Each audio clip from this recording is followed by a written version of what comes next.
YCP ప్రధాన కార్యదర్శి సజ్జల రామకృష్ణారెడ్డి మీడియాతో మాట్లాడుతున్నారు. లైవ్ లో చూద్దాం. యథావతం నేను చెప్పదలుచుకునేది అంటే ఇక్కడ ప్రపోజల్ అనేది ఎలాంటి అది అన్ఇంప్లిమెంటబుల్ ఇంప్రాక్టికల్ అది చేయడంతో పాటు ఇప్పుడు అది అడిగినందుకు నేను ఇంతకుముందు అన్నట్టు ఆయన ఆన్సర్స్ ఇవి చెప్పాలా, సమాధానం 1 2 3 4 ఈ రకంగా జగన్మోహన్ రెడ్డి చెప్పిన తప్పు నాది కరెక్ట్ అనమనండి. దానికి మేము ఆన్సర్ ఇవ్వలేకపోతే మా నాయకుడు ఇవ్వలేకపోతే పొరపాటు. ప్రజలు అబ్జర్వ్ చేస్తున్నారు, చూస్తుంటారు. ఒక్కటంటే ఒక్క సమాధానం ఇచ్చినాడా? నేను ఇంతకుముందు అన్నట్టు ఇచ్చిన 2 అవి పైగా అతను ఎట్లా మోసం చేస్తున్నాడు అనేది ఇంకా ఎత్తి చూపేది తప్ప, దబాయింపు తప్ప వేరే కాదనేది క్లియర్గా అర్థమవుతుంది. ఈరోజు కూడా ఆన్సర్స్ ఇవ్వట్లే. మళ్ళీ ఇప్పుడు అడుగుతున్నాం, నువ్వు చెప్పిన ప్రపోజల్, చంద్రబాబు నాయుడు గారు చెప్పిన ప్రపోజలు ఏ రకంగా ఆచరణాత్మకం? అప్పు చేయకుండా పెడతావా? నువ్వు ఎన్ని ప్యాలెస్లన్నా కట్టు. అప్పు చేయకుండా కడతావా? నువ్వు ఎన్ని హైరైజ్ టవర్స్ అన్నా కట్టు, తప్పులేదు. చేసేటప్పుడు ప్రతి రూపాయికి దాని రిటర్న్ ఏదైనా రావడము లేదా ఇండైరెక్ట్గా బూస్టర్ లాగా పనిచేయడము చేయాలి. అది జగన్మోహన్ రెడ్డి గారి దాంట్లో ఉంది ప్రపోజల్లో. అది మేము చెప్పదలుచుకున్నాం.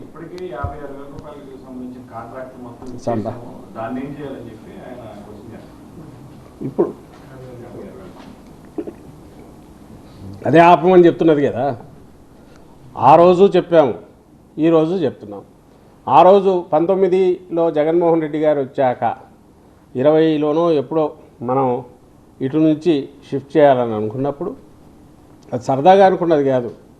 అప్పటికి పెట్టిండే ఖర్చు ఎంతో 5,000 కోట్లు ఎంతో పెట్టారు, 5,500 కోట్లు. అప్పు కొంత తెచ్చారు, ఫార్మర్స్కి కమిట్మెంట్ ఉంది, ఈ 2 ఉన్నాయి. సో ఇప్పటికీ ఇంకా ఫర్దర్ ఎంత పోసినా దీంట్లో పోయడమే. మనం ఇంకా నదిలో, కృష్ణానదిలో పోసినట్టే. కాబట్టి తక్షణం దీన్ని ఆపి ప్రజల ఆస్పిరేషన్స్కు తగినట్టుగా వికేంద్రీకరణ, అధికార వికేంద్రీకరణ ఏదైతే అంతకుముందు మన రాష్ట్రానికి వచ్చిన శివరామకృష్ణ కమిటీ కానీ, అంతకుముందు జనరల్ రాష్ట్ర విభజనకు సంబంధించి శ్రీకృష్ణ కమిటీ చెప్పిన వాటిలో కానీ వీటన్నిటి స్ఫూర్తి అండ్ శివరామకృష్ణ కమిటీలో స్పెసిఫిక్గా చెప్పిన వీటిని దృష్టిలో పెట్టుకొని ఫర్దర్ డీసెంట్రలైజేషన్ చేసేది ఏదో అన్ని ప్రాంతాలకు, మనకు 3 ప్రాంతాలు డిస్టింక్ట్ ఇవి ఉన్నాయి కాబట్టి వాటికి జస్టిస్ చేసినట్టు ఉండాలి. నెక్స్ట్ మనం చేయబోయేది డైరెక్ట్ ప్లగ్ అండ్ ప్లే లాగా ఉండాలనేది జగన్మోహన్ రెడ్డి గారు ఆ రోజు చేశారు. సో ఆ రోజు ఇదే రీజన్ ఇంప్రాక్టికల్ అని ఆయన చెప్పింది ఇదే. చంద్రబాబు నాయుడు గారు ఈ మాదిరి ఇట్లా పెడుతున్నాను అన్నప్పుడు జగన్మోహన్ రెడ్డి గారు, బాబు గారు 30,000 ఎకరాల పైగా ప్రభుత్వ భూమి అని స్పష్టంగా చెప్తూ ఉండాలి, కొన్నదొద్దు అని ఆ రోజు చెప్పాడు. తర్వాత ఆయన అధికారం 5 ఏళ్ళు చంద్రబాబు నాయుడు గారికి ఇచ్చారు కాబట్టి సహజంగానే ఆయనకు ఛాయిస్ ఉంటుంది. ఎవరు అధికారంలో ఉంటే వాళ్ళు ఛాయిస్ కాబట్టి దానికి మనస్ఫూర్తిగానే మద్దతు ఇచ్చారు. బట్ ఎప్పుడైతే అది ఆచరణాత్మకం కాదు, పైగా ఈయన దృష్టిలో, చంద్రబాబు దృష్టిలో అది ఒక తరగని గనిలాగా తన అవినీతికి పనికొచ్చే రకంగా ఏర్పాటు చేసుకుంటున్నాడు. ఆయనకు ఒక క్యాపిటల్ కట్టాలనే ఉద్దేశం లేదు. ఆ క్యాపిటల్ ఎంత ఎక్కువ ఖర్చుతో కన్నా మొదలుపెట్టి ఎంత దీర్ఘకాలం నడిస్తే అంత ఆదాయం ఎక్కువ వస్తుందని దీంతోనే చూస్తున్నాడు తప్ప, ఒక కామదేవుని లాగానో ఒక అక్షయపాత్ర లాగా చూస్తున్నాడు తప్ప రాష్ట్రానికి ఒక మంచి క్యాపిటల్ అండ్ ఒక గ్రోత్ ఇంజిన్ లాగా పనిచేసే క్యాపిటల్ లాగా ఆయన ఆలోచనలు లేదనుకున్నాడు. గుర్తించాకని ఈ మార్పు అనేది ఆ రోజు అనుకున్నాడు. ఇప్పుడు అది ఫర్దర్ ఇంకా డీప్ పోతుంది. ఇప్పుడు ఆయన లెక్కల ప్రకారమే 2 లక్షల కోట్లు ఇదే అవుతుంది అనుకున్నప్పుడు అది ఇప్పుడు 45,000 కోట్లు ఎంతతో ఆపితే అది బెటర్ కదా. 45,000 crores ఎంతో వాటెవర్ ఇప్పుడు పెడుతున్న దాన్ని అక్కడితో ఆపేస్తే ఆ మేరకన్నా సేవ్ అవుతుంది. నువ్వు పెట్టే ప్రతి రూపాయి వృధా అయినప్పుడు ఏ రూపాయి దగ్గర ఎక్కడో ఒక చోట మనం ఆపించడం అది ప్రజలందరి బాధ్యత. ప్రధాన ప్రతిపక్షంగా మా వైఎస్ఆర్ కాంగ్రెస్ పార్టీ బాధ్యత కాబట్టి కనీసం ఇంకన్నా స్టాప్ చేయి అని చెప్తున్నాం. ఈ రోజుకి అదే చెప్తాం, రేపు అదే చెప్తాం.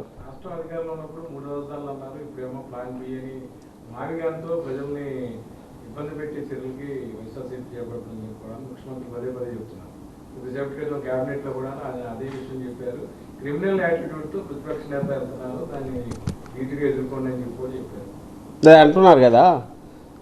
ఆ రోజు ఆ రోజుకు సంబంధించినంత వరకు ఎందుకన్నామని నేను ఇంతకుముందు చెప్పాను.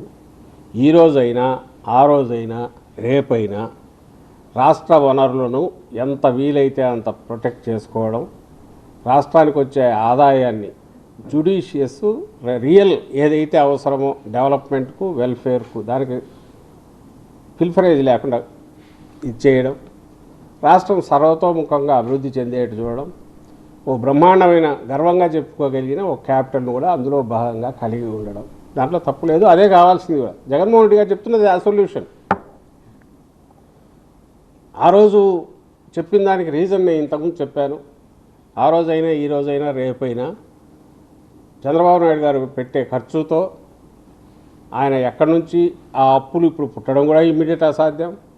ఇంక వచ్చినవన్నీ డైవర్ట్ చేసుకుంటూ ఆయన పోయినా ఆ 2 లక్షల కోట్లో 3 లక్షల కోట్లో అది తీసుకొచ్చి పెట్టినా అది నెక్స్ట్ 10 ఏళ్ళు 20 ఏళ్ళు పూర్తి కావడం అసాధ్యం. అంతవరకు రాజధాని ఉండదు. సో ఏతావాత తేలేదంటే చంద్రబాబు నాయుడు ఆలోచనల ప్రకారం పోతే రాష్ట్రానికి రాజధాని అనేది ఉండదు. కానీ రాష్ట్రం అప్పుల ఊబిలో మరింత లోతుగా కూరుకుపోవడానికి అది దోహదపడుతుంది. చంద్రబాబు నాయుడు గారు కానీ ఆయన కోటరీ కానీ వ్యక్తిగతంగా కుబేరులు కావడానికి తోడ్పడవచ్చు. That's a different issue. అందువల్లనే జగన్మోహన్ రెడ్డి గారు ఇది వద్దు, అక్కడ వైజాగ్ అన్నది ఆ రోజు అన్నది. వైజాగ్ మళ్ళీ చెప్తున్నాం. వైజాగ్ అనేది ఆ రోజు అన్నారు, ఈరోజు కూడా అనొచ్చు. ఎందుకు అనట్లేదంటే ఆ రోజు అన్నాము. అన్న తర్వాత చంద్రబాబు నాయుడు గారు తన బినామీలతోనూ వేరే వాళ్ళ ద్వారా కోర్టుకు పోయి టెక్నికల్ గ్రౌండ్స్ మీద వీటి మీద వ్యాపించినప్పుడు డిలే అయింది. లేకపోతే వెళ్ళిపోయేది. అప్పటికి అక్కడే లేదు. ఇక్కడ జ్యుడిషియల్ మన ఇది లెజిస్లేటివ్ క్యాపిటల్ ఇక్కడ ఉండేది. కర్నూలు కోర్టు జ్యుడిషియల్ క్యాపిటల్ ఉండేది. వైజాగ్కు పూర్తి లక్షణాలు స్ట్రైట్ ప్లగ్ అండ్ ప్లే లక్షణాలు దానికి ఉన్నాయి, అందరికీ తెలుసు. ఎందుకంటే కాస్మోపాలిటన్ సిటీ. ఇప్పటికే అన్ని ప్రాంతాల నుంచి అక్కడ వచ్చి ఉండేవాళ్ళు ఉన్నారు. అండ్ దాంతోపాటు వనరులు అన్నీ కావాల్సినవన్నీ రెడీగా ఉన్నాయి. ఏ రకంగా చూసినా షిప్ హార్బర్ పోర్ట్లు ఉన్నాయి. ఎకనామిక్ గ్రోత్ ఇంజన్గా ఉంది. డెవలప్మెంట్గా ఆల్మోస్ట్ ఇప్పటికే సెకండ్ లెవెల్ ఆఫ్ ఇండియాలో స్టేట్ క్యాపిటల్స్ లేదా బాంబే లాంటి వాటిని పోలిస్తే సెకండ్ లెవెల్ ఆఫ్ సిటీస్లో ఆల్రెడీ ఉంది. ఇంటర్నేషనల్గా నోన్ నేమ్ అన్ని రకాలుగా. ఖచ్చితంగా దానికి ఇమ్మీడియట్గా ఎక్కడికో వెళ్ళిపోతుంది. ఒక 10-15 ఇయర్స్ ముందుకు వెళ్ళినట్టు అవుతుంది. సహజంగానే ఎగ్జిక్యూటివ్ సీట్ ఆడు ఉంటే సీట్ ఆఫ్ ది గవర్నమెంట్ అక్కడ ఉంటే పోతుంది. కాబట్టి ఆ రోజు చెప్పారు. ఈ రోజుకు అది బెస్ట్ ఆప్షనే అవుతుంది. అయితే ఈరోజున్న పరిస్థితుల్లో ఇప్పుడు మళ్ళీ 2వ టర్మ్ వచ్చాడు. అవునన్నా కాదన్నా 29 వరకు చంద్రబాబు నాయుడు గారు ఉంటారు. కాబట్టి ఇక్కడే చేస్తున్నారు. కాబట్టి ఈలోగా జగన్మోహన్ రెడ్డి గారి ఆలోచనల వల్ల, చంద్రబాబు నాయుడు ఆలోచనల వల్ల కాదు, మచిలీపట్నం పోర్టు మొదలై సుమారుగా పూర్తి వచ్చింది. కాబట్టి ఆ పోర్టు కూడా పూర్తి అవుతుంది. కొంచెం ఖర్చు పెట్టాల్సి వచ్చినా కూడా ఇక్కడే దెర్ ఇస్ స్కోప్ ఉంది. ఇది జగన్మోహన్ రెడ్డి గారి ఆలోచన. ఇందులో నాకు తప్పు ఇది ఎవరికైనా ప్రాక్టికల్ అనిపిస్తుందా? అది ప్రాక్టికల్ అనిపిస్తుందా? ఆలోచించే వాళ్ళకి, ప్రజలకు. చంద్రబాబు నాయుడు గారు ప్రూవ్ చేసుకుంటున్నారు. 19-24 మధ్య జగన్మోహన్ రెడ్డి గారు ఉత్తరాంధ్ర ప్రజల ఆకాంక్షలను కానీ, ఇక్కడ ప్రజల ఆకాంక్షలను కానీ, రాయలసీమ ప్రజల ఆకాంక్షలను కానీ దృష్టిలో పెట్టుకొని 3 క్యాపిటల్స్ పెట్టి అందరినీ సాటిస్ఫై చేసే ప్రయత్నం ఆయన చేస్తే, ఆ రోజు చంద్రబాబు నాయుడు గారు he was against and he is against Vizag and Kurnool. Vizag against తను వ్యతిరేకము అనడం ద్వారా ఉత్తరాంధ్రకు వ్యతిరేకమని స్పష్టం చేశాడు. కర్నూలు అది వద్దని చెప్పి ఎగతాళి చేయడం ద్వారా రాయలసీమకు వ్యతిరేకం అనేది అక్కడ చేశాడు. ఇప్పుడు 24 ఎన్నికల్లో గెలిచాక ఈయన మచిలీపట్నం, విజయవాడ, గుంటూరు కూడా వ్యతిరేకం అనేది రుజువు చేసుకుంటున్నాడు. ఏం మెసేజ్ ఇస్తున్నాడంటే ఈయనకు ఏమీ పట్టట్లా. ఆ అవుట్ ఆఫ్ నోవేర్ మధ్యలో ఉన్న ఏదైతే తన ఒక అవినీతికి గనిలాగా ఎంపిక చేసుకున్న ఏ కనెక్టివిటీ లేని ఆ 1500 ఎకరాల కోర్ క్యాపిటల్ ఏదైతే ఉందో ఇది తప్ప ఆయనకు ఏం కనిపించట్లా. అక్కడ ఎందుకు జనం లేరు. మరి ఆయన ఎమోషనల్ కాంటాక్ట్ ఎవరితో ఉందంటే డబ్బుతో తప్పదు ఎంతో ఉన్నట్ల. ఆయనకు ఎమోషనల్ అటాచ్మెంట్ అక్కడ ప్రజలు లేరు. ప్రజలు లేరంటే నా ఉద్దేశం 29 గ్రామాలు లేరని కాదు, ఒక నగరానికి కావాల్సిన హంగులు లేవు. అక్కడ ఉన్నవాళ్ళు వ్యవసాయం మీద బ్రహ్మాండంగా, పచ్చని పొలాలు బ్రహ్మాండంగా ఉన్నారు. ఆంధ్రప్రదేశ్కు దాన్ని ఏమంటాం ధాన్యాగారంలాగా ఉన్న బెల్ట్, గ్రీన్ బెల్ట్లో బ్రహ్మాండమైన దీంట్లో రైతులు ఉన్న వాళ్ళది అది లాగేసి వాళ్ళని ఈరోజు గాలిలో త్రిశంకు స్వర్గంలో పడేసి గాలిలో పడేసి అక్కడ ఈ భావోద్వేగాలు క్రియేట్ చేసిన కృత్రిమ భావోద్వేగాలను స్టేట్ అంతా వ్యాపింపజేసి అసలు అమరావతి అంటారా అని ఎవడైనా ఆశ్చర్యపోయాలంటే ఎందుకు వద్దంటాం? వైఎస్ఆర్ కాంగ్రెస్ పార్టీ వాళ్ళు ఎందుకు అభ్యంతరం చెప్తాం? నువ్వు అది తీసుకురాకపోగా అప్పులు పుట్టించడమే పెద్ద నీకు ఫేవర్ చేసినట్టు వాళ్ళకి థ్యాంక్స్ చెప్పి ఆ అప్పులు హై ఇంట్రెస్ట్ అప్పులు తీసుకొచ్చేసి వాటితో ఇక్కడ కట్టేసి ఇది చేస్తున్నాడు. ఇది పాయింట్అవుట్ చేస్తూ జగన్మోహన్ రెడ్డి గారు 24 post-24 ఎలక్షన్స్ ఇప్పటికి 2 సార్లు 3 సార్లు దీని గురించి ప్రస్తావించాడు. పార్టీ నాయకులు మేము కూడా ప్రస్తావించాం. అయ్యా వద్దు, అక్కడ దాని బదులు ఇటు వచ్చేసి కనీసం మిగులుతుంది అని. విన్నాడా? వినలా. ఇప్పుడు ఎందుకు ఇది వచ్చింది అంటే జగన్మోహన్ రెడ్డి గారు ఇప్పుడు దానికి ఒక మాట ఖాయం చేసి ఎప్పుడైతే పిలుపిచ్చారో దానికి ఒక షేప్ వచ్చినట్టు అయింది. సో దాన్ని అంతవరకే చూడాలి, అంతకుమించి చూడాల్సిన అవసరం లేదు. ఇప్పుడు అది ఏ పేరు పెట్టినా నిజంగా ఆయన చేతిలో ఉండేది, ఎందుకంటే అధికారంలో ఆయన ఉన్నాడు. ఇంకో 4-5 ఏళ్ళు 3 ఏళ్ళు అది నెక్స్ట్ ఇది 29 వరకు నెక్స్ట్ ఎలక్షన్లు ఎప్పుడు వస్తే అప్పుడు అంతవరకు ఆయనే ఉంటాడు. So it is his call. ఈ పేరు అన్నందువల్లనే ఈరోజు ఉలిక్కిపడ్డారు. ఆ పేరులో ఒక హేతు పద్ధతి ఉంది. దాంతోపాటు ఏంటిది అనగానే జగన్మోహన్ రెడ్డి గారు చెప్పిన ప్రపోజల్ అందరికి గుర్తొస్తుంది. అవును కదా, బాగానే కరెక్ట్గా చెప్తున్నాడు కదా అని ప్రజలు అనుకుంటున్నారు.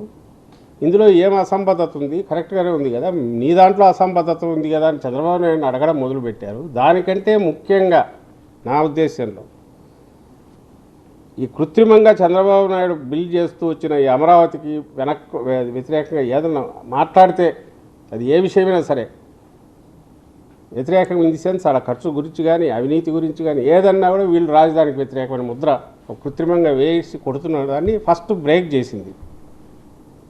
ఎప్పుడైతే అది బ్రేక్ చేసిందో ఆయన క్రియేట్ చేసిన కృత్రిమ దీన్ని ఎఫెక్ట్ను డిస్కషన్ బాగా జరుగుతుంది. నిజంగా చెప్తున్నా, మేము మాట్లాడాలన్నా కూడా ఇదే అనిపించేది. ఇలా గతంలో దీనికి అప్పుడు ఆ రోజు అంత సెన్సిబుల్ సజెషన్ జగన్మోహన్ రెడ్డి గారు ఇచ్చి 3 క్యాపిటల్స్ రూపంలో అందరినీ సాటిస్ఫై చేసేది. అలాంటి దాన్ని ఇచ్చి ఉల్టా రివర్స్ దానికోసం అని చెప్పి నానా రకాల బూతులతో నానా రకాలుగా తిట్టించుకొని క్యారెక్టర్ అసాసినేషన్ చేయించుకొని ఇదే అయ్యాక ఒక రకమైన హెజిటేషన్ ఉంటుంది. ఎందుకు లేకపోతే మనకెందుకు ఏదో ఇంతగా చెప్పే ఎలాగో అధికారంలో లేదు కాదని. ఇప్పుడు దానికి ఆ డిస్కషన్ స్కోప్ వచ్చింది. వీఆర్ హ్యాపీ నవ్వు ఓపెన్లీ డిస్కస్ చేయగలుగుతున్నాము. మేము కూడా ఇంత గట్టిగా చెప్పగలుగుతున్నాం, మీరు అడగగలుగుతున్నారు, బయట వాళ్ళు ప్రజలు కూడా దీని గురించి డిస్కస్ చేస్తున్నారు. ఇదే మంచిది కదా, ఎందుకు దుబారా అంటున్నారు. అది ఎక్కువ దానికి ట్రాక్షన్ వస్తుంది కాబట్టి, అది నిజం గమనించారు కాబట్టి, ఏది మన ప్రజలందరూ చంద్రబాబు దాంట్లో తీరులో ఉండే మోసాన్ని గమనించారు కాబట్టి వాళ్ళు ఓపెన్గా మాట్లాడుతున్నారు కాబట్టి ఆయనకు అదురు పుట్టింది. ఆయనకు ఆయన పక్కన ఉండే వాళ్లకు అదురు పుట్టింది. అది 4 రోజుల్లో మీరు గమనిస్తే కనపడుతుంది. అడ్డంగా పైత్యం పూనకం వచ్చినట్టు తిట్లు కానీ, వాళ్ళకి నోటికొచ్చిన బూతులు మాట్లాడడం కానీ, వాళ్ళకున్న టక్కుటమారా విద్యలని ప్రదర్శించడం కానీ, లేదా సన్నాయి పక్కన వాయిద్యాలు వాళ్ళందరినీ రెచ్చగొట్టి జగన్మోహన్ రెడ్డి గారిని వైఎస్ఆర్సీపీ నాయకులను తిట్టించడం కానీ, కేసులు పెట్టడం కానీ ఎందుకు ఉలిక్కిపడాలా? నిజంగా మేమన్న దాంట్లో సరైన ఇది లేకపోతే ఉలిక్కిపడడం ఎందుకు వాళ్ళు ఇది కావాలి వదిలేది ఇగ్నోర్ చేయొచ్చుగా. ఇది రీజన్.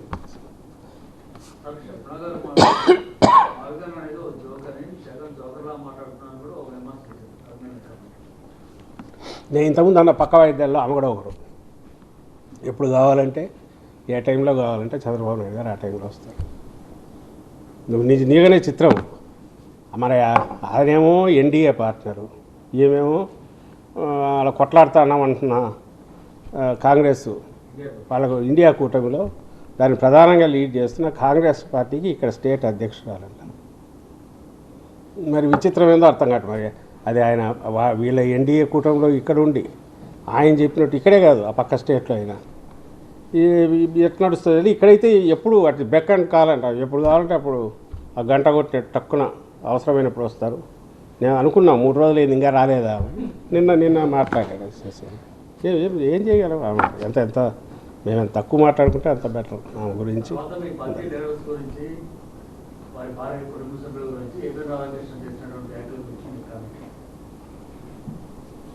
కామెంటు చేసిన దానికి తిడుతున్నారు కదా అంటే ఇప్పుడు మాకు అర్థం కాదు ఏంటంటే, మొన్న మా నాయకుడు ఏబిఎన్ ఛానల్ దగ్గర హైదరాబాద్కు వెళ్ళిన వాళ్ళల్లో ప్రధానమైన కంపోజిషన్ నాకు తెలిసి 30-40 మంది, అందులో 7-8 మంది మాజీ మంత్రులు, ఇప్పుడు శాసనసభ్యులు, ఇప్పుడు ఎమ్మెల్సీలు, సీనియర్ నాయకులు, ఇంకొంతమంది కార్యకర్తల అభిమానులు, జగన్మోహన్ రెడ్డి గారి అభిమానులు ఉండొచ్చు.